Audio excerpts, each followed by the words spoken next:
चित्राल से bureau chief Shabir Ahmad की report के मुताबिक मलाकन डिवीजन के ट्रांसपोर्ट की मनमानियां।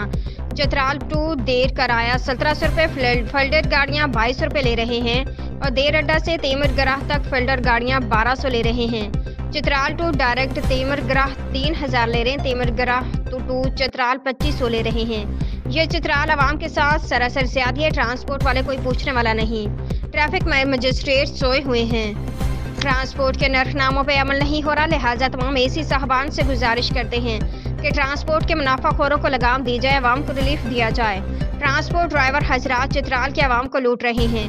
हमें उम्मीद है कि तीमरगराह के ट्रैफिक मजिस्ट्रेट तीर और चित्राल के ट्रैफिक मजिस्ट्रेट इन माफियों से चित्राल के आवाम को निजात दिलाएगी। अड्डों में गरीब मुसाफिरों से ये अपनी मनमानियां कर रहे हैं, लिहाजा चित्राली आवाम का मुतालबा है उनके साथ ज्यादती नहीं होना चाहिए और मुख्तलिफ अड्डों में सफाई नाकिस है।